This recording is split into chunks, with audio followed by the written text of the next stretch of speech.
Coming in Hot is presented by Botano. The game starts now. Here are your hosts, Brent Wallace, Jason York, and Bobby Ryan.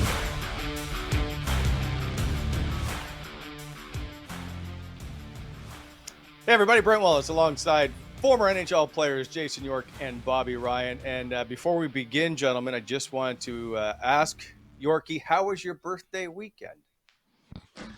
Not bad. Actually, the best part of my weekend, my daughter got engaged yesterday, so that made the birthday weekend great. Besides that, though, I got my my usual homemade key lime pie every year. My wife, beautiful wife Laurel, makes me a nice key lime pie, which is my favorite, and got some golf in Friday. So, all in all, great little weekend. Wow. Yeah, tough weekend. Did you bring up Raphael?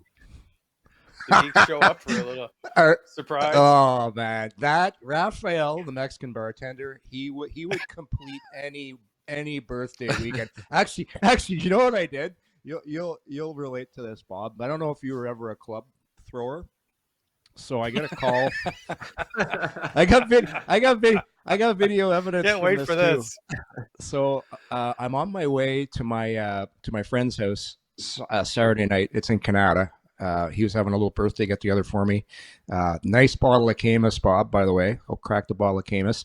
So I get a call from my son. He's like, Dad, golfing in the rain, club slipped out of my hands, golf club stuck in a tree, brand new driver. So the golf course is on the way.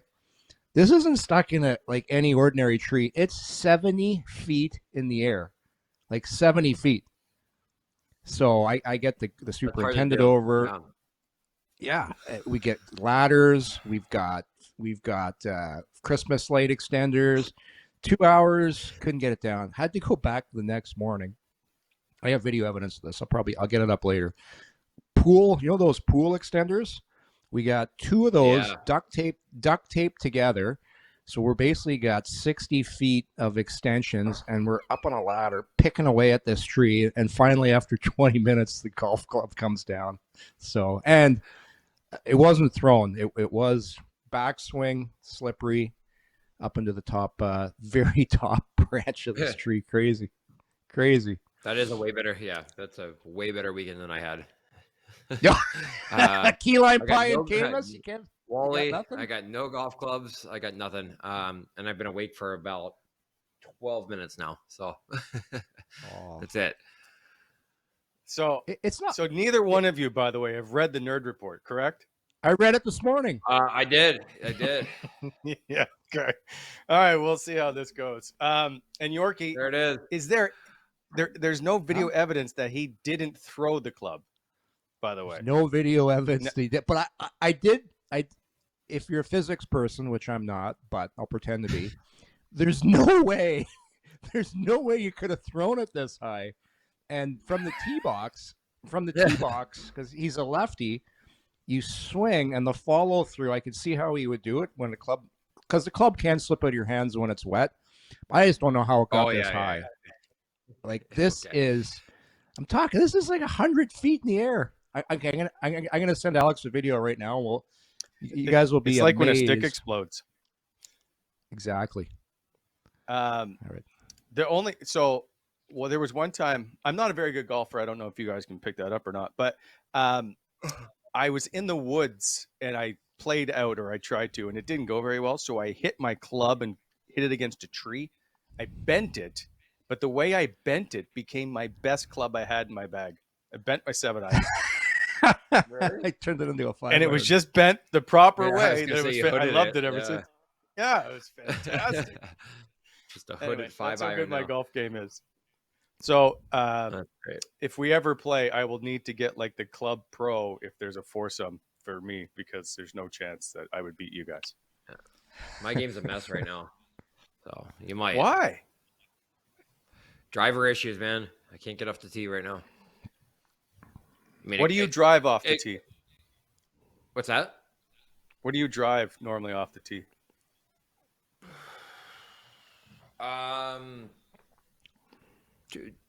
275. Pretty good. Yeah, 270. Yeah, Pretty 270, good. 275. Yeah. Carry. That's a carry. Yeah.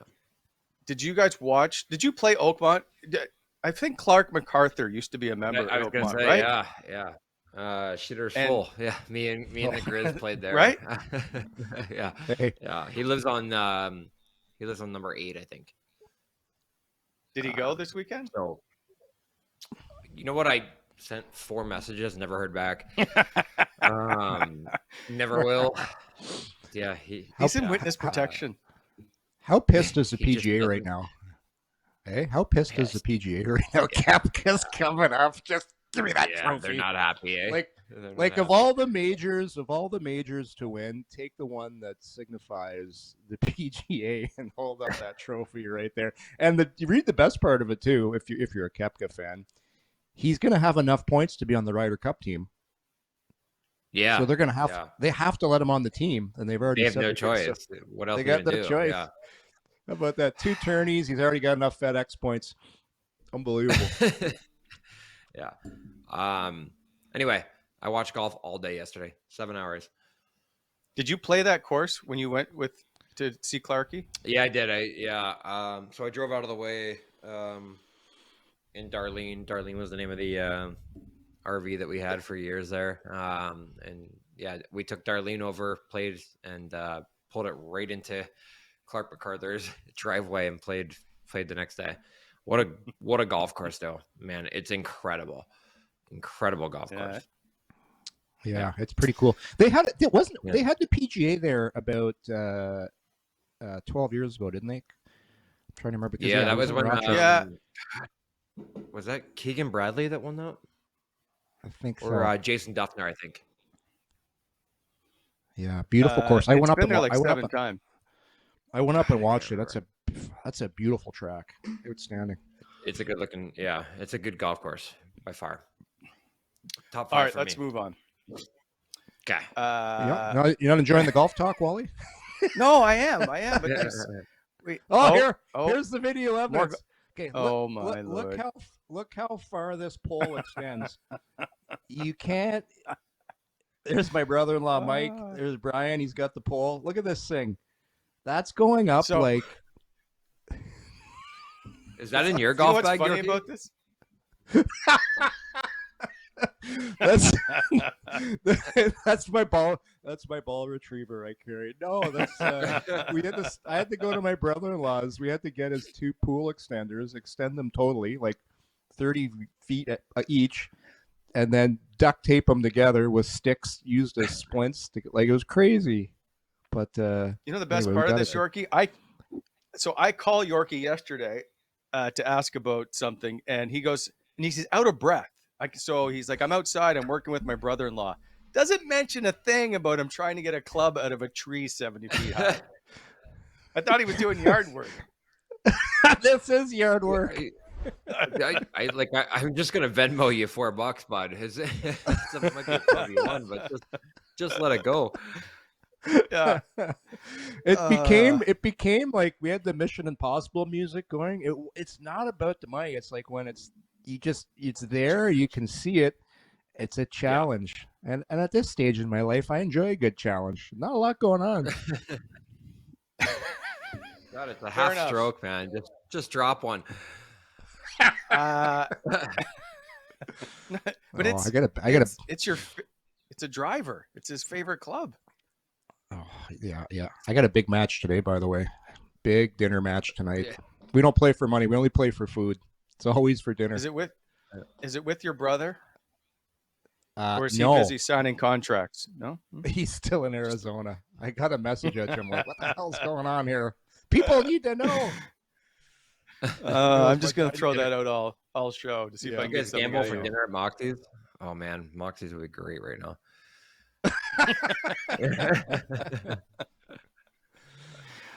They've changed the menu. Good. What? Um, We'll talk about that later.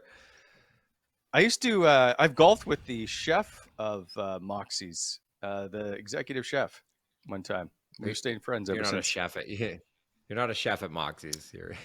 Well, you didn't go to that He Moxie's was. tournament, did Moxie? Wally, you didn't Oh. go to that Moxie's tournament, did you? No, they had to shut Back in that the day. down. I heard about that. It got out of control. Yeah, caused a couple of issues. All right. You know what? We're moving. I don't even have a segue. We're just moving on. We're gonna go right to our partner reads, and then we're gonna get into some perhaps front office positions. Hang on. Batano. I just want to say, as our show is always presented by our good friends at Batano. Go to batano.ca, visit the website, or download the app. Their state-of-the-art app is award-winning, the fastest, most user-friendly, and advanced betting app for your mobile or tablet. Have the amazing world of sports always with you at Batano. Hundreds of betting options for events, and try same-game parlays with Bet Builder. Also, live in-game betting and the most competitive odds on the market. Batano. The game starts now, and you can go check who the Stanley Cup favorite odds are at the moment, and you'd be so shocked that it's the two teams up 2-0 in the conference finals. Yorkie's next. Okay. My favorite. We got the BEI. Yeah. Damn, I wanted Bobby to BEI, Bonisher Excavating Services contractor. Big thanks to our sponsors from day one, helping to shape the Ottawa Valley.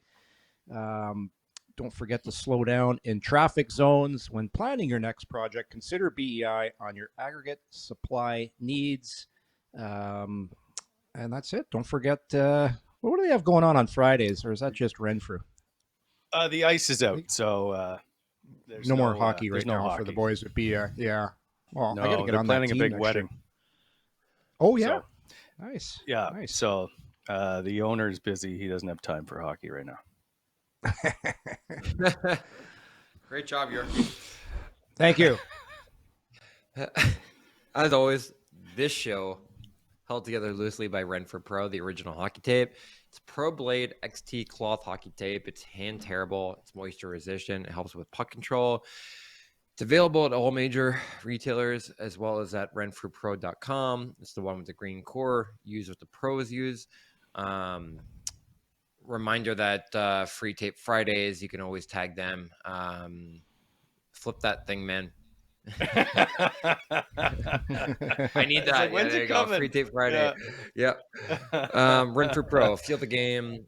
Give them a follow at Renfrew Pro. Tag your teammates for unlimited entries, and then share your story for 10 more bonus entries. And the one with the green core, Renfrew Pro.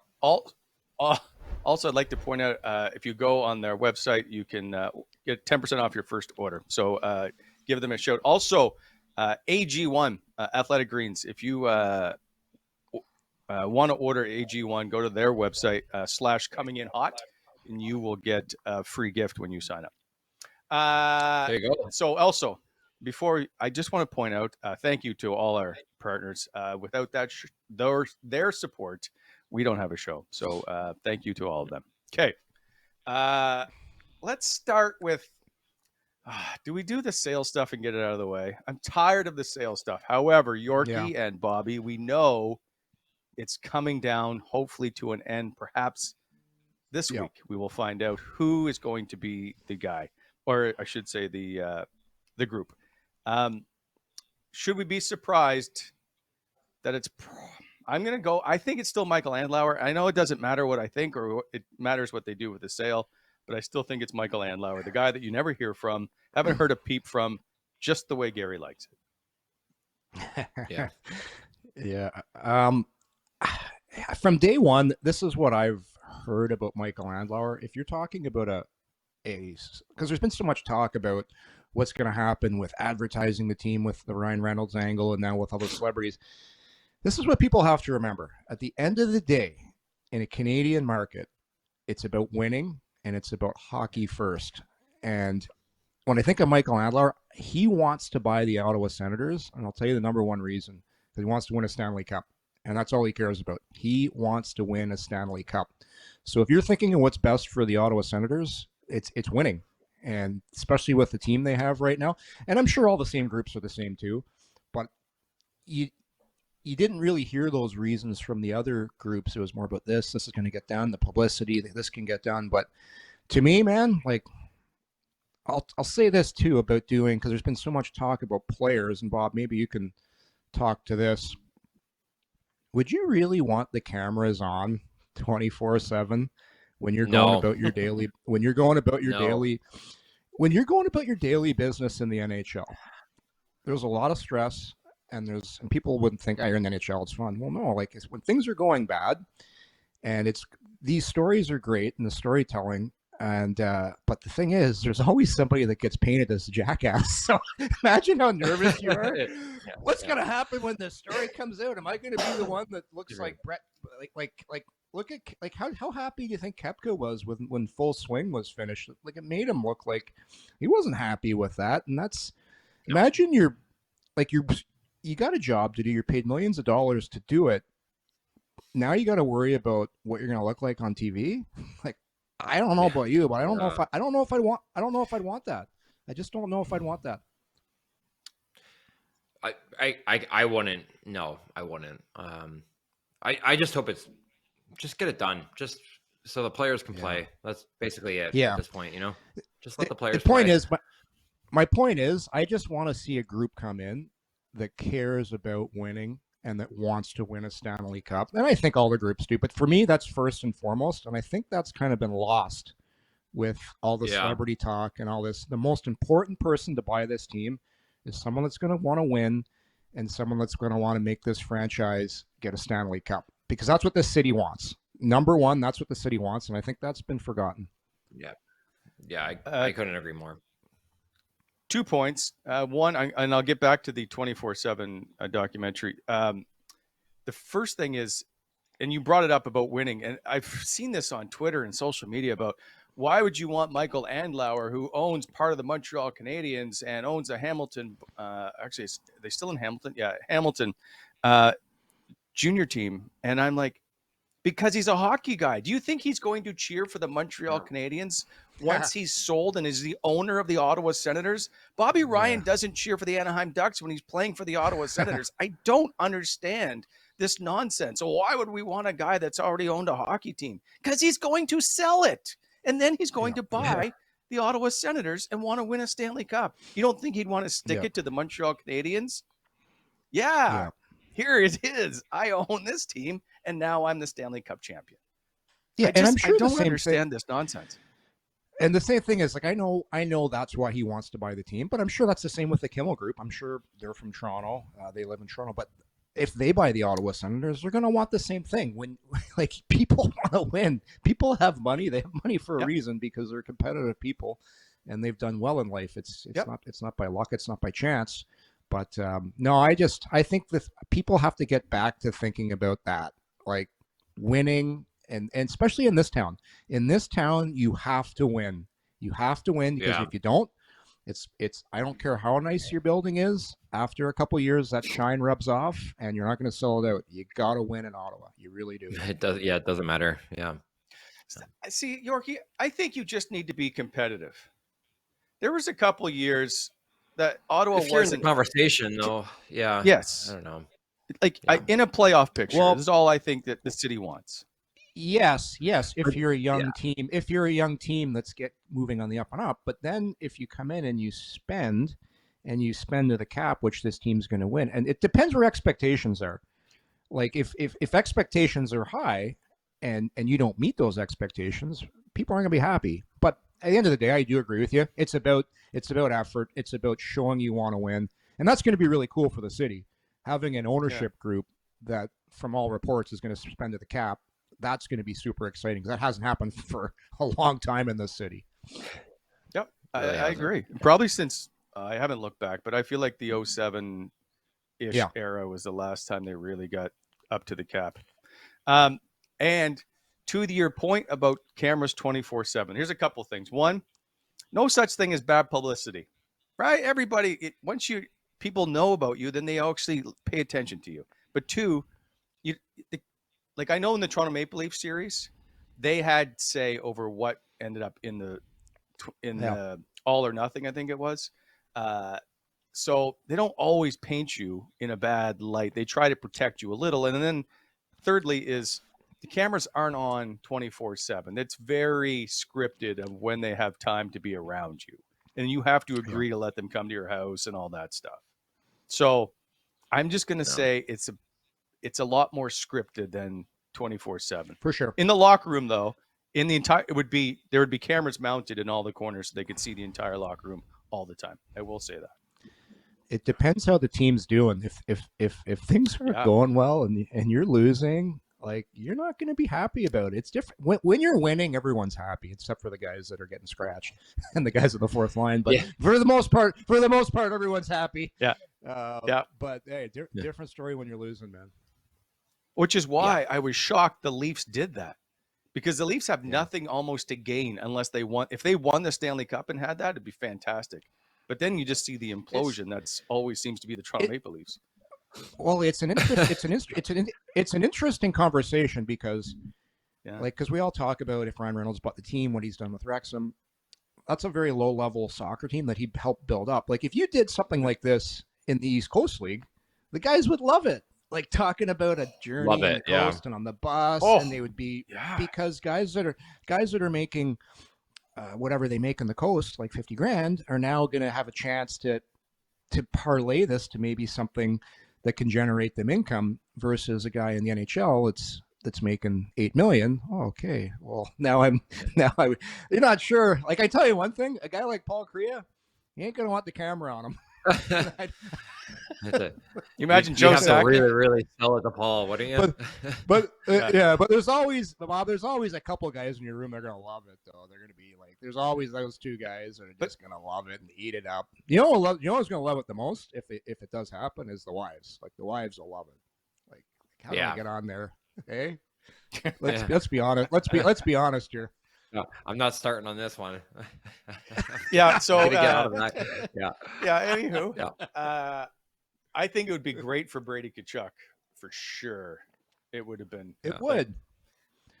And even Tim Stützle, I think you'd find out just how entertaining these guys could be. Imagine Zub, though. They just walk around. He doesn't say a word for. Actually, you know what? I'd love to see it's like what the Drake was talking about. What does Zub think about? Like, when we had Drake on, he's like, I just want to follow this guy home. Just see what he does Zuby. when he leaves. Just get the cam on him. All right, I changed my mind. I want it now. I want to see Zub, what goes on behind the scenes. See? Okay, did you watch Welcome to Wrexham? Have you watched Sunderland Till I Die? Have you watched any of those? I was gonna say, I did. I loved it. Was it good? Wrexham? I thought it was amazing. Yeah. Is it Sunderland? Yeah, Sunderland Till I Die was fantastic. Phenomenal. So, and I just watched binge watched Welcome to Wrexham the other day. It was really well done. It got a little Hollywood at one point, but for the most part, that's the one on Hulu, right?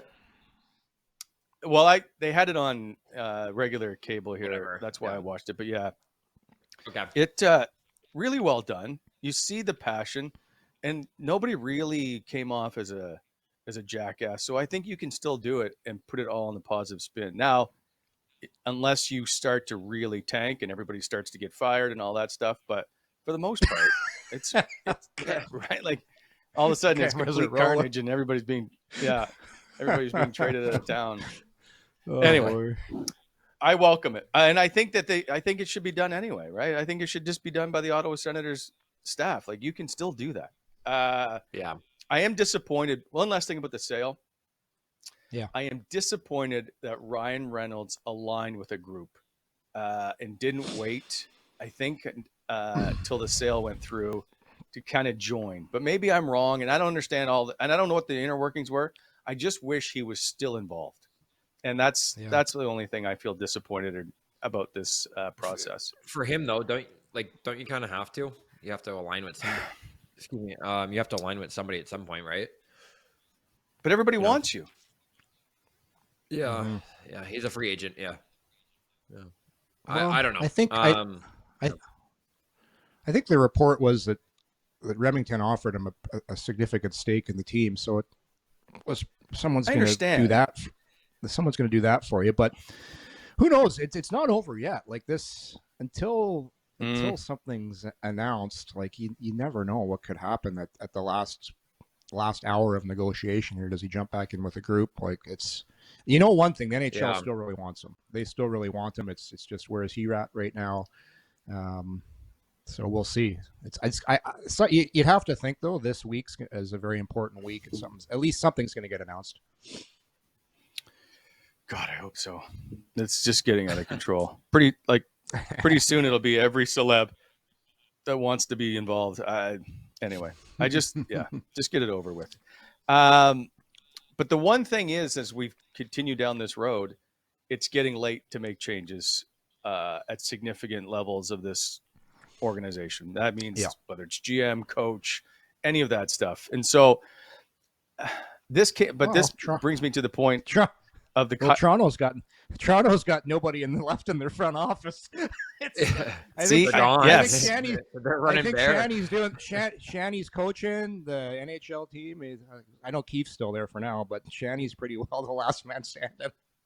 He's fired everybody. Very interesting times in Toronto. So I don't want to spend time talking about the Toronto Maple Leafs, but it is an interesting thing to watch what just transpired between Kyle Dubas and Brendan Shanahan. Do we think that's how it's played out? And here's what I think about the whole situation is, if you are the owner of a business and one of your key people is wavering on what he wants to do you not make the change for the betterment of the organization? Did Kyle Dubas just talk himself basically out of that job? That's what I was going to say. He literally walked himself out of the job. Based on everything he said, he walked himself right out. Yeah. Do you feel any differently, Yorkie? Something happened because I listened to Shanahan's whole, and I'd be very interested to hear Kyle's, if he did a talk like Shanahan did, that's scripted, that point to point, that detailed. It sounded like Shanny got pissed off when the agent came back for more money. Mm-hmm. Like I think that was the, like, hold on a second here. I wanted to extend, I wanted to do this, and now you're coming back to ask for more money, and I think that's where, all right, we're done. And I just think Kyle was being honest. Like maybe taking a day or two before addressing the press, and I just think he got caught at a raw moment, and because I'm sure everybody feels that way, man. It's you just lose. The expectations were so high, and you show a little bit of that you're human, and then I wouldn't think he would get fired for that. I think it was a combination of things. Perhaps, I'm sure that was probably in Shanahan's mind that, hey, he's talking that it's affecting his family, and now the agent's come back for more money. And I think when you added all those things up, Shanahan just said, I'm going to move on. But I really want to hear what Dubas has to say, because there's always two sides to the story. I'm actually way more interested in what Spez has to say, because he walked in and right? I want to know what Spez is saying, because you don't tender a resignation without. I don't know. So for sure, here's where it's interesting. For sure, Kyle Dubas is going to be a general manager in the league, and him and Spets are going to land somewhere else. Like, they're going somewhere else as a package. Yep. I like what Kyle did at the deadline. Like, I'm on the record for saying, you got Ryan O'Reilly, you brought in Jake McCabe, you brought in Achuri. I think the only thing that didn't work, the goaltending didn't work out. But Samsonov, you can't really blame Samsonov for the loss. I thought he was pretty good. Yeah. So I like Dubas what he did. So I think Kyle is going to land somewhere sooner than later, and Spets is going with him. I would agree with that. Yeah, I think did Spez tender and move on because he knows that he's going with Kyle somewhere else, or did he just not want to work in the organization? I'd be really interested to have that conversation more so than the GM conversation. It sure appears, hey Bobby, it sure appears though that if he's doing it that quickly, he's for sure showing his support for Dubas by doing that. He's like, you getting rid of Kyle? I don't agree. I'm out. Like, so you're standing by your guy, right? Yeah, but is that your guy? I don't know. It's not the guy. It's not the guy I'd be hitching it to. That's just me. Yeah, it looks that way, and I don't know Kyle, so I'm just certainly does. Yeah. No. Well, there's a sense of loyalty from Spets for Dubas giving him the job, right? And I'm wondering, he's grown into that role based on coming into that organization. One, he signed him and all that stuff. So I think that there's that loyalty, but I think, and Bobby, you played with him, obviously. I think Spets is a very loyal person in general. and he tries to always do, for me, he always tries to do the right thing. And that's what I think he's done is I'm going to go with Kyle wherever we go and build this thing and see what it is. And listen, I've met Kyle a few times briefly doing the former job, but I also know people that work in the organization, and he is extremely well liked, very smart, very articulate. I don't know that anybody's ever said a bad word about Kyle Dubas that has worked for him, and he's very much looks after his employees. I think he's very well respected. People can argue all the moves. Absolutely. Hey, listen, I wouldn't have taken the Matt Murray trade in a heartbeat. He thought he could for whatever reason. That obviously stings a little, and there's a few others, Peter Mrazek and all that stuff. But every GM makes mistakes, that's for sure. Yeah, well, they certainly do. But I have never heard a bad word about him either. So, and I don't know him from Adam. I really don't. But I have never heard a bad word about him, and that's hard to do in the hockey world, eh? Yeah. Yes, yeah. It's extremely hard. People love him. Yeah. People absolutely love him. So here's the question, gentlemen. Hold on a second. He's going to be Houston's first GM. What a culture shock! What a culture shock that must have been. Lou Lamoriello out, Kyle Dubas, and like, what's going on with? Yeah, right. Just total change. And I will say that was a flex by Dubas, right? Dubas said either I get the GM job, it was promised like 2 years before or something, or I'm leaving. And so they felt they had to make that move. For sure. Yeah, no, absolutely, Wally. Okay, so would you guys want Kyle Dubas as the next general manager of the Ottawa Senators if the position was available?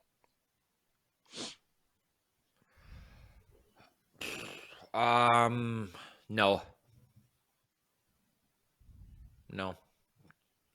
And for no other reason than, God, I'm trying to think, who's out there. So yeah, no, I wouldn't. I think they got the right guy for what it is right now, but I think in 2 years that'll change too. Yeah. For me anyway. For me, I'm all about people that aren't afraid to surround themselves with smart people. And I look around the league at the guys that are successful, and you look at what Yzerman's doing in Detroit. I know they're not there yet, but he's got guys, and I know budget constraints are different, but whoever comes in here, and if they do make a change, I just want to see, and I know budget constraints for a reason, I want to see a beefed up hockey ops department. I want to see guys around the general manager that are advising, and what they're saying is being taken in. And that's how you win in this league. You win with a group of people. Everybody's throwing ideas at everybody, and you bounce ideas, and like there's no fear of somebody taking your job, because it's the old saying, people that want to be successful surround themselves usually with people that are smarter than them. And from what I've seen from Dubas, I don't know Kyle Dubas. Wally, I heard some good things. I heard people like him. It doesn't matter if people like you or not, if you want to win in the NHL, because sometimes to win, you gotta piss people off. But I'm all about guys that surround themselves with really smart people. So would I mind Kyle Dubas? I wouldn't, because he appears to me to be a guy that surrounds himself. He brought in Spets. Spets is a smart hockey guy. A lot of GMs would think, do I really want to bring Jason Spets in? Because this guy might take my job. Because that happens a lot in the NHL. Guys, don't forget, you get paid a hell of a lot of money to be a general manager, a coach. Why do you think coaches always bring in guys they know? Because they're afraid of getting stabbed in the back, and it's no different with general managers. So I like the fact he brought. If Kyle did come in, I would like to see, maybe it's Spezza, maybe it's Alfie, but a combined force of knowledge that's doing what's best for the team all the time. Ottawa's hockey ops department is so small right now, and I know there's different reasons for that, but it has to get beefed up and bulked up. Whoever it is, that has to happen for sure, from the top to the bottom. There needs to be a lot more pro scouts and a lot more people in the hockey ops department. So I was gonna say you're not just actually hiring a GM, you're hiring a whole slew of people, right? Because you need the entire gauntlet of positions for the Sens right now. Yeah, absolutely, And absolutely. You need the right. I want Jason Spezza in the organization. From what I've covered, and I've covered him since he was 15 years old, and we've chatted and whatever. People will all say how smart he is as a hockey guy, and how into this game he is. I want him on the staff. I don't know what it's going to take, but I would make a hard pitch for him in a heartbeat to be an Ottawa Senator. Well, for sure, new ownership's going to inject some money into the budget to beef up exactly what I'm talking about and what we're talking about. So it's going to be interesting. But like you said, time's ticking. Like the draft's coming, and I'm sure the groups that are moving, it's moving. All the groups are like, all right, come on, let's get this going. Like, because they know too. Like they know there's decisions, and like Ottawa's got a few big decisions to make this summer that are going to need to be done sooner than later. Yeah. The only good news with the draft is they don't have a pick till the 4th round, so they can kind of skip this for now. But it's free agency, and it's that stuff that they've got to figure out. And they're not going to have a guy in place. They're not going to be. Well, I shouldn't say they're not going to. They have Pierre Dorion in place, but if the new owner comes in, I don't know. Is there time to make the switch? Maybe, because if you look at perhaps getting or promoting Ryan Bonus or Trent Mann, or going out and getting like Eric Tulsky is a huge name out there from Carolina. Matthew Darsh is another one from Tampa as assistant GM. Those guys already know the mark. Like they know the league. Yeah.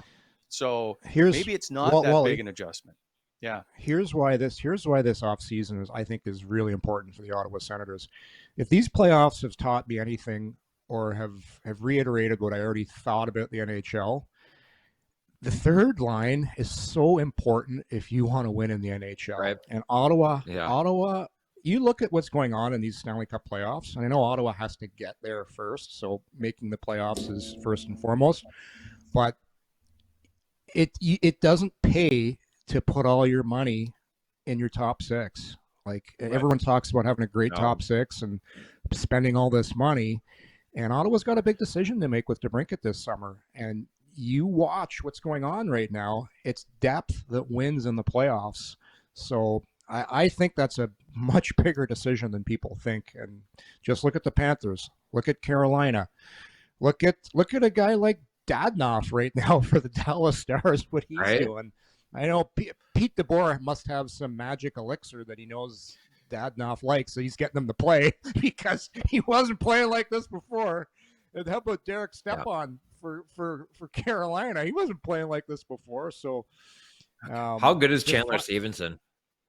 Hey, where did he? Dude, this guy's a player. He got traded for a 5th-round pick. I watched him in the playoffs like a couple of years ago. He was always on the outside. He didn't go to traffic. Now the guy's fearless.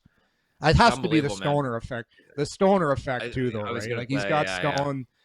Like that just goes to show you, guys that make 10 mil or whatever Stoner makes, what's the most important thing? It's not scoring goals, it's making guys around you better. Like Stoner, you play with Stone, you're going to be a star. Yeah, just ask Zach Smith. Yeah, ask Colin White. Right? Did you play with him, Bob? Did you ever have Stoner on your line? So they would never leave us together because both of us were right-handed guys, right? So they would always put one of us on the off wing, and then all of a sudden they'd be like, we are way too loaded on one line to do that. But we were good together. That guy's unbelievable, man. He's not. I shouldn't say that. I think Getzlaf would be the best person that I've ever played with, but Stoner would be right there. Like, and not far off. Yeah. What? Okay, so I got my own thoughts on Stoner, but you having played with him, seen him, he's not a great skater. Like what is it? Is it just his hockey sense, in your opinion? Yeah, he might be the most cerebral player that I've played with. Like he's never below the puck. He's always above it. He always reloads. He just always. And I think there's a luck component to it when you're that good and the puck just finds you that many times. You're like, okay, is he just lucky? But he's not. He's just always in the right spot, man. He's just always above the puck. He's always reloading. He's always and like he doesn't have good hands. He doesn't have a good shot. There's nothing about Stoner that is sexy. There really isn't. There's not. He'll tell you the same thing, but I think he's the best player that I've ever played with that has a nose for the puck. He just finds it, and the puck just finds him. He just joined my golf club, so when I see him, whenever he comes home this summer, I'm like, so Bob, don't tell him. Suck. You're a bad skater. You're this, but he still thinks you're unbelievable. But yeah, he'll laugh. You're making 9.5, so the joke's on us. Yeah, tax free. Yeah, I love him. Oh man, I love watching. We'll bring him on and play that clip for him. It'll be the last time we see Mark. But Mark Stone also has like a 12-foot stick, so that helps too. Hey, and then then he's got. I remember I went and did a Sens Columbus game, and I was in, and I love looking at guys' sticks. I love seeing what guys use for their sticks. I actually got a Kucherov story about that in a sec. So I grabbed the knob that Stone has on the end of his stick. Like it's this big, beefy. It looks like the thing. It looks like the thing. It looks like a microphone. Or the sticky stick you use to put to make your stick sticky. But man, I couldn't believe the size of this thing. I'm like, how the hell do you use it? I've always done it, and it's weird. But no. Hey, one time I was doing a game. This is a quick story here. This is why I don't like Kucherov. I was doing a game. And I go into Tampa's dressing room, and Stamkos is there with like 20 guys around him, just getting peppered with questions, and there for 20 minutes. I go over after, I go with Stammer. He's like, oh, hey, how you doing? 5 minutes, great stuff. We chat, get some stuff for the broadcast. And then it's the year Kucherov was heating up. He was scoring all those goals on the one-timers. So I go over to him. I'm like, hey, Kuch. First of all, he doesn't even look up. He looks at the ground the whole time. Not even looking up. So I'm like, Cooch, just want to know what kind of stick you're using. I go, what's your flex? Still won't look up at me. Then all of a sudden he grunts out 120 and laughs. I'm like, shut up. I go, you don't use a 120 stick. Still no eye contact. Still not talking. So then he's like, yeah. He says to me in his Russian accent, check my rack. So I said, check my rack. I go out and I look, and it's like a 100. But what a dink! Like, there's one guy, Stamkos, talking, being like, I know he's the captain, and it's one thing being an ex-player. And when I played, whenever somebody came into the room, no matter if it's a reporter, just show a little respect. Don't be a dink. Mm-hmm. Great player. But anyways, after I was in the bar talking to some guys, talking to some of the ex Tampa guys, they all said the same thing. But anyhow, they ended up winning the Stanley Cup, and he was the hero. So, Anyways, it's funny. He's the reason I still don't have a toenail on my big toe. Oh, did he chop you? Yeah. He blew a one-timer off of it, and I remember, you know how like they tell you not to untie your skate or whatever, because like obviously pressure. just leave it. For whatever reason, you know how it gets better over time. I'm like, this is not getting better. Something's getting worse. And I remember we finally took my skate off at the end, and my toenail was about this big. Like it, and I still don't have one. Still have no big toe. Never grew back. Yeah. So every time I take my pants off, I'm like, damn it, Cooch. I don't know him from Adam, but yeah. Amazing. Yeah. People are now going to take the video of every time I take my pants off, damn it, Cooch is going to be just a meme now. And this is why you don't block shots, ERP. Finally, Bobby Ryan and I have something in common, is I don't have a toenail on my big toe either. Why not? No. What happened to you? You got a good story? I got crushed when I was working at Canadian Tire. They set the pallet down that had like a ton of water salt, and I pulled my shoe out, and it took off my two toenails at the top, and then would never grow back right, so they had to permanently remove it. I have a great Polaroid of it. that was why the you're only bitter? broken bone. Sideways, right? For me, Yeah, anyway. so where the palate came across it, it would grow with an indent. So I had to have it after like 3 years. I had to have it removed. So, Yeah. so ever since you've been bitter. It was probably before that, but that didn't help. Brent Bitterman. I got 31 stitches and a broken toe from Canadian Tire and a missing toenail. That was how I. Yeah. Okay, finally. Oh, those are mine. the Yorkie's toes. Those are horrendous. Oh my goodness. What is that? The viewers. Are you selling those pictures? That's the Dode toe. I inherited those. What is that? You have web feet? I inherited those toes from my grandmother Dode. They're called the Dode toe. Oh my Lord. Jeez. It skips a generation. Those guys toes swims skip a mile, generation. mile a minute. Oh my God. Aquaman. He's great in the dolphin spin. All right. I just got word that last night's NHL game just ended, which is what it feels like in these playoffs, is that all 4 games in the conference finals have gone to overtime, including game 1 of the Panthers-Canes. Before I get to you guys playing in overtime games, is Matthew Tkachuk not making, I guess, the biggest flex of all of scoring the OT winner and then walking off the ice? He tried his best, but he didn't walk it off. If you're gonna walk it off, you have to commit to it, and he did not do that. He wanted to make sure everybody was coming with him. 0 credit for pointing. Yeah, I'm out. But I'll tell you what. Best Yorkie, line, one though, of the Bob. best things that I've ever seen. Do you remember Sheldon Brookbank? Yeah, I played with him. Oh no, Wade sorry, played with Wade. Sens. I played with his bro. Wade, yeah. Okay. So Sheldon might be one of my favorite players of all time. And people, just one of the best guys. But I'll never forget we played in him and then Sean Thornton and I think it was Dan Carcillo during the lockout. We're all doing the thing, charity, celebrity games, whatever. He scored a goal with 40 seconds left. Did not wave to a single person. Just went over, flipped the stick upside down, popped it down, and walked off the ice. It was the best. It was the best. There was no waving. There was nothing. He just literally got off the ice. I thought it was the best celebration I've ever seen. It wasn't even close. Yeah. And like I love it. One thing if a guy that scores goals or whatever, but for him, he scored a goal and just kept going. I thought it was amazing. Oh, that's awesome.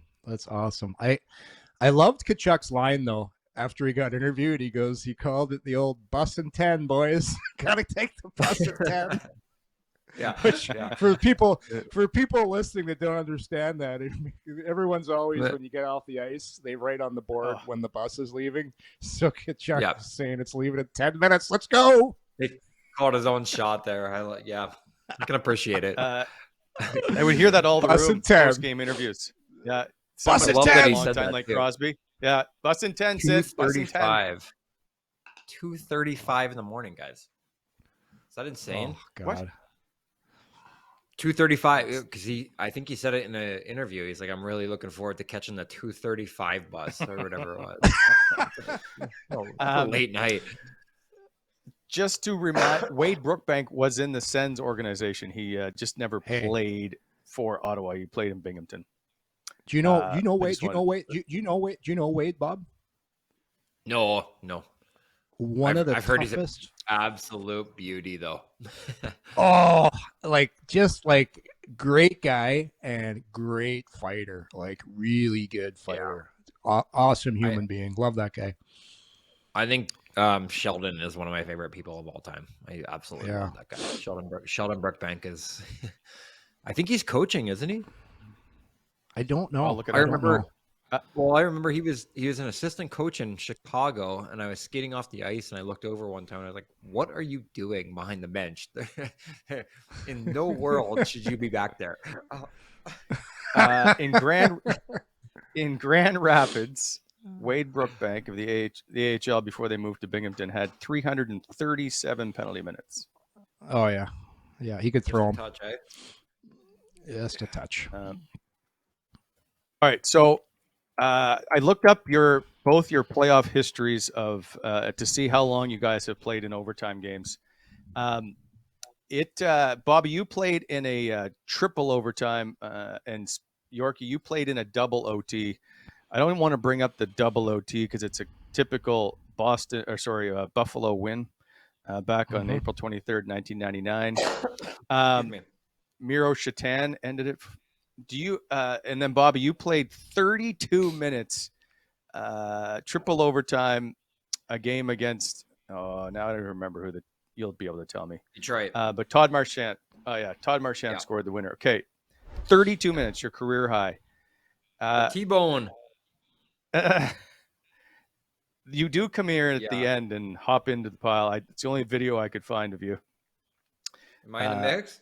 Right there. Yeah, there you are. There he he is. goes. Yeah. 1-9. What Somebody do you get the bird in the air. You know what I remember? Yeah, exactly. You know what I remember about this is that we flew home. I played 30 whatever minutes. Flew home that night, and I had to skate there's Brookbank, and I had to skate the next day. Me and the healthy scratches. Imagine because Randy Carlyle douche. Your skates were probably still wet, eh? The next morning, putting on wet skates. It was disgusting, dude. And then he literally made me skate the next day with the black aces. I don't understand. Were you the only regular? Oh, by far the only regular. Yeah. It was me. I don't understand. I think I was on the ice with like George Peros and the Black Aces, and zero reason to be skating, but yeah, I skated 40 minutes. I'll never forget it. I skated 40 minutes on Monday. How much? What year was that? What was the year again? Look at Rob Niedermeyer. That's 2008, maybe. Rob Niedermeyer trying to say he tipped it. I think it's 2009. It was me. Yeah. Oh my God. Yeah, May 3rd, 2009. By the way, just for people who wonder, because it went halfway through that period. Chris Pronger played 46-21, and then your line mates Perry 38-06 and Ryan Getzlaf 38-59. A lot of minutes logged. So what's it like? 32. Yeah, 32. Yeah. So skate the next day. Oh boy. Skated the next day. What do you flew home? 5-hour flight, and then he made me come in. Fucking guy. So here's the thing too. Here's the thing you remember. We talked about this before. When you fly home from Anaheim, you land at LAX. Then you take an hour bus ride to the Honda Center. Then you get you got to unpack your, or no, trainers do that. But then you go to your house with 20-minute drive. So you tack on. So you're not in your bed till 4 a.m. I was gonna say it was like it was like 3:30, 4 o'clock in the morning because that was a 5 o'clock game. And I still had to skate the next day. I'll never forget it, man. I will never forget that. Did you ask why? It was no, you never ask why, but I'll never forget the trainers were like handing me my gear and they're like, "What is happening right now?" like to the point where they're like, "Okay, the Black Aces are over there, and I'm the only one getting dressed in our actual physical locker room." And they're just looking around. This guy played 30-something minutes. Why did he hate you so much? He doesn't hate you. He hates young guys. 46 shifts, 6 shots on goal, 1 assist. You were even. It's a good night. I don't. Yeah. I don't understand. And I skated the next day, Yorkie.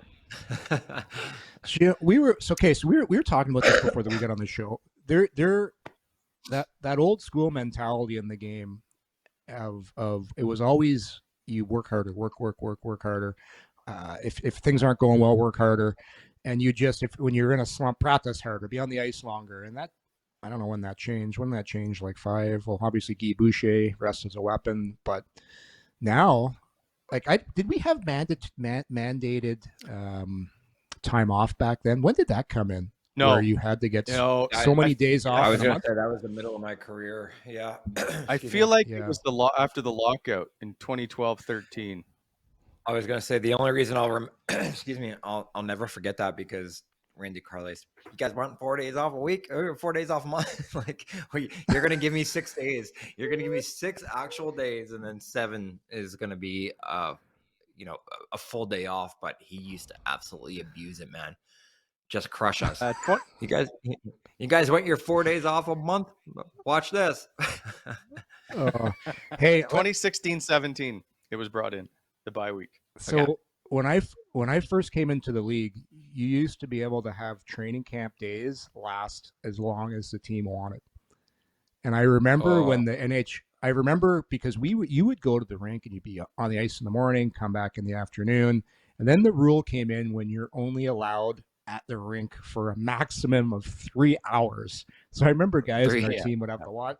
Guys would have to watch it. Okay, we're arriving at the rink right now. 3-hour timer's on. Guys would be watching it, and then practice would be going on. Like guys would, hey, 3-hour rule, guys, we got to get out of here. It was so funny because like that they used to laugh. Like, yeah, York, you'll laugh at this because it would be like you have practice and then you have a game, right? On the 3-hour day or whatever during camp. So you have practice, game, and then it would always say conditioning, and then in question marks, in quotation, scary, optional. And I was like, is anybody going to take the option? Because that's what they would put down because that was over 3 hours or whatever. But I'm like, I just wanted to be the one person that saw somebody walk off and say, oh, it's optional. Because if there was ever a team, it would have been like Scott Niedermeyer or whatever. But nobody ever walked off. I would love to have seen somebody just say, "Hey, 3 hours and 12 minutes, I'm out." See you later. It's the best gig. See you later. Okay. Bye. I want to know what you guys do in the intermissions to try and stay energized when the game is going that late, because there's no food around, right? It's tough to get pizzas in and all that stuff. Like, what is going on? Especially, Bobby, you're sitting in the second intermission going into the third. It's getting late. You guys are tired. What's it like? I remember that one in particular. I remember I was like, "Don't sit down," because like once you sit down, you're kind of, you mentally shift. That one I remember, I stood up. I was like, I have to just continuously stand. I think I had like 2 or 3 apples and oranges or whatever. And that was, I remember being so physically hungry for that one, but it was like, do you have the pizza? I don't know if Yorkie, you did that or not, but I was like, I'm staying away from the pizza. Like I want to come back in here starving. But I do remember Game 7 of double overtime against the Penguins, Chris Schwartz was like, you need to, Schwartz was basically feeding me pizza. He was like, you have to get this down. You have to get this down because you're playing a lot of minutes right now. So it's just all hit or miss. It's just based on how you feel that day or whatever. But I remember one trying to be hungry and then another one trying to be full, just based on the day, Yeah, I couldn't eat a pizza during a game. Couldn't do it. But I had a severe sweating problem. I was the guy. You did? After like, oh my God. Like I wore the, so I'd have to take my socks off after every period. And I could literally, when you take a towel and you wring it out and the water comes dripping out of your socks. Like, it was crazy. You were that guy? Even, oh my God, the gloves had to be dried like halfway through the period. Trainers were throwing gloves back to me. They're too wet. But my skates, especially when these weren't even overtime games, when I was playing in Anaheim, I had to get holes drilled in the bottom of my skates so the water could come out. I would change my skates every period. Go to my backup pair, go to the other pair, because that rink was hot, man. The Honda Center's hot. Oh my Ice God, is Honda, shit. Yeah. Ice is terrible. Always. And I just remember, like, I lost 13 pounds one night playing in there. I came in after the game and I was so tired. Like, when you're dehydrated, your ears are blocked, you can't hear. And I was stupid too. I was one of those guys that only drank water. I only drank water because I thought the sugars and the Gatorade would like make you, I don't know, slow you down. And the trainer, no, you got to have this. You got to have this. No, I don't want the sugar. But now you need the sugar. You need it. But No wonder I was losing 13 pounds a game. Yeah, I started the game at like $1.95 or something. I finished like in the 180s. It was crazy, like nuts. Oh my goodness, yeah. I never had that problem, guys. Do you know what the most you've lost in weight? Calories during the game. Hey, some of the chubby guys are like, how the hell am I gaining weight? Because you'd have to weigh in sometimes. Like, guys are gaining a pound after the game. Like, oh wow. Man. Yeah. I played for Carlisle. We used to have to weigh in every single day. Every single day. So dumb. My record's 14 pounds, Wally. 14 pounds in a game I lost. Wow. I heard Bobrovsky lost 19 in that one of those double overtime games he played in. I heard it was like close to 19 pounds. Yeah. Like I heard they were getting concerned about him. Wow. What were you going to ask me? For both of you, like when it's into double overtime, triple overtime, do you feel it on the ice or does the energy level still sustain you? Hey, Yorkie, you can actually attest to this because I remember I actually remember that game in particular. I remember going out there and you're like, just call it a 50-50 shift.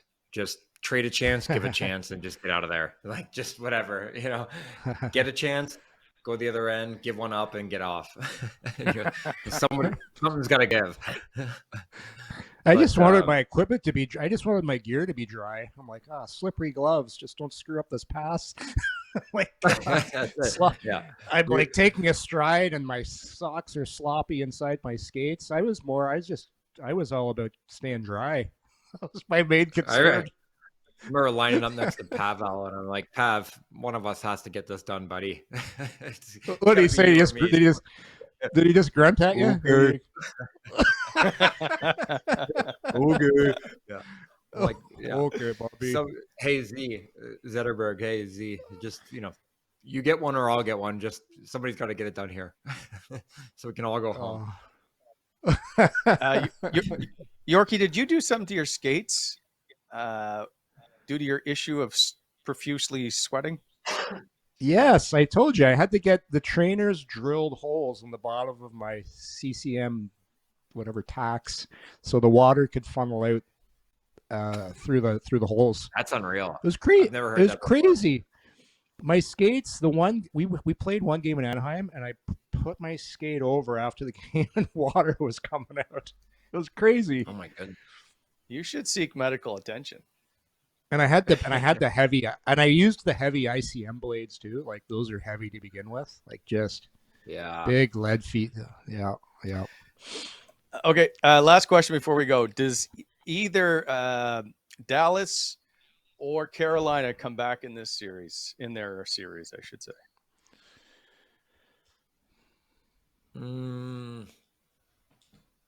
I don't know, Yorkie. No, not to me. No. Yeah. I think Florida's a done deal. Dallas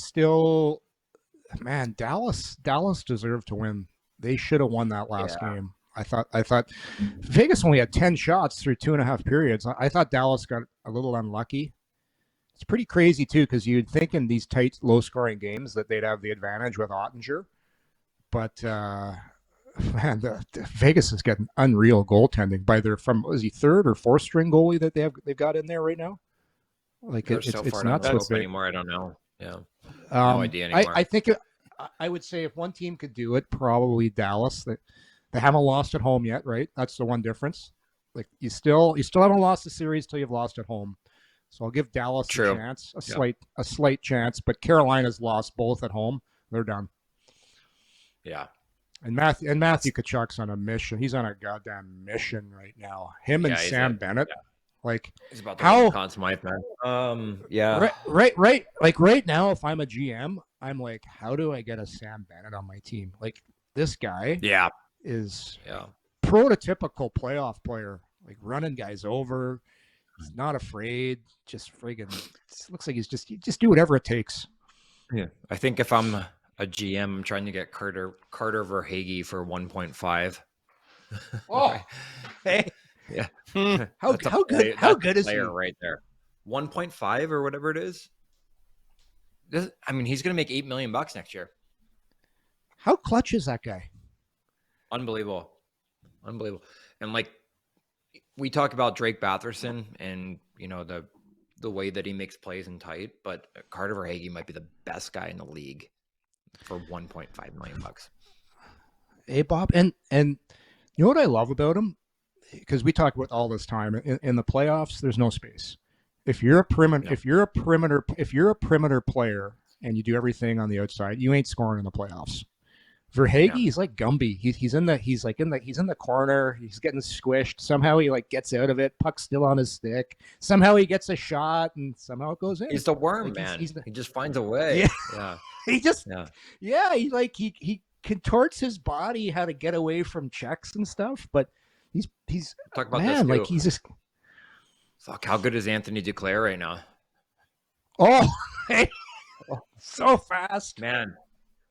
Unbelievable the jump this guy has right now. Yeah, so he was a scratch. I like him in round one. Yeah, that's scary, isn't it? Yeah, he's one of their best players. That just sent that message, right? Like, hey, because they weren't. I don't remember Florida playing great. Forgive me. Early on in that series, when they scratched him, it'd be like, yeah, he wasn't playing very well, and then they put him back in, and he's been very good. But Carter Verhaeghe, for those who don't know, signed as a free agent by Florida 3 years ago. He was out of a contract. 2 years, 1.5 a year, I think, right? Yeah, he's so good. And then he went on to score 18 goals in 43 games, and it was 24 in this year, 42 goals. When did when did? Sorry, go ahead. Tyler Johnson, who's one of my close personal friends, was like, watch this guy. He's gonna light it up. Really? Because he was on Tampa Bay's fourth line. Yeah. When they won. Yeah. I don't know. I didn't know he's going to make $8 million next year. I didn't know you and Tyler Johnson were tight. Where's that relationship stem from? Gaza Ranch, Idaho. Oh, okay. Is he still there? But he's still there. Yeah. But yeah, one of my closest friends. Yeah, what a player he was, on that triplet line with Kucherov. Yeah, they were good. And Palat. That was the year they didn't win, right? It was him and was it Pally? Palat, yeah, the triplets. Yeah. We'll get Tyler on. Yeah, hell of a player. Only if he sheds light on your life. All right, man. We're not going to book Tyler. He's seen a couple good ones. Hey, Wally. By the way, didn't we discuss the Florida Panthers when we were talking about which team's going to make the playoffs and who to watch out for? Watch out if this team's getting in, and then who was that? Was that me? People. It was you. It was probably Bobby. Wally doesn't want to acknowledge that. Alex, do we have the round 3 Botano board to put up? I'll just make a point. Who was talking about it 3 months ago? You were. Okay, but somebody didn't pick them in round 3. Yeah, but it doesn't matter. It doesn't matter. It's 4-4. My goodness. The playoffs is pure bullshit luck. It's luck. I see. So you went from the smartest man in hockey to pure bullshit luck is what you're now saying. No, it's all about forecast. What's up? Do you guys think that are the Cats going to win the cup? Sure looks like it. The Cats might win the cup, boys. Oh God, I know. Hey, remember playing in that not long ago? That league in the middle of that team that has a what's the name of Florida's rink? It's named after a car rental place. Sunrise. What? No, it's called the Sun. It's in Sunrise. It used to be Enterprise. BB&T. It used to be. It wasn't long ago that you were going in there and you could hear a Florida Live, FLA Live in arena. A game. That was the worst place to go play. No atmosphere, no buzz. You go to a game there now, it is rocking. I went to a playoff game there last year. One of the best atmospheres I've been in for a rink. I brought my two boys to one of the games in the playoffs. I'm like, holy shit, is this really Florida? And if they win the cup, like, man, I think it's great for the league that this is going on. I played in the least attended game in NHL history. It was Halloween there, Yorkie, probably 5 years ago. I'll never forget it. It was a Monday night or a Tuesday night, and I was sitting around, and we're, in the second period, and you get the TV timeout, and everything's buzzing, and I go, "What the fuck are we doing here?" like, what? Somebody owes me a couple bucks just for being in this game right now. But it was the least attended game of all time. I'll never forget because Thomas Chabot skated over and goes, "This is horrible. This is not the NHL." And it was all snowbirds too, right? It was all snowbirds, but it's probably all Sens fans. It was probably all Sens fans. Might have been 4,000 people there. It's crazy, and that wasn't long ago. No, it was only 3-4 years ago. That's crazy. Yeah, I was there last year in the playoffs, and my boys just had a riot. Like, it was loud. I know it's the playoffs, and I know people come to the playoffs, but they're going to get some huge traction from this for years to come. Like, it's good to see.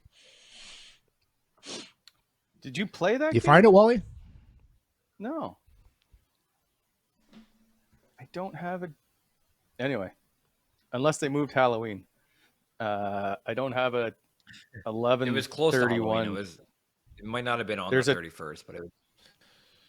There's an 11/28, 2014, but that's got well. You know what? Oh, here's the problem: is that they would announce the tickets sold or whatever, right? So not necessarily people in the stands. It says 9,700, and I'm going to guess it's probably about 3 or 4. Yeah, I'll never. Yeah. All right, gentlemen. It's perfect attendance for us today. It was a sellout, so congratulations on that. So I appreciate you guys both being here. So we will see you Thursday, if you will. Enjoy your golf this afternoon, Bobby. I hope you can fix the driver, okay? We'll get it figured out. See you, boys. Thanks, boy. Straight down the middle, gentlemen. Take care. See ya. Coming in Hot is brought to you by Botano.ca. Please hit that like button and subscribe to our channel to never miss an episode.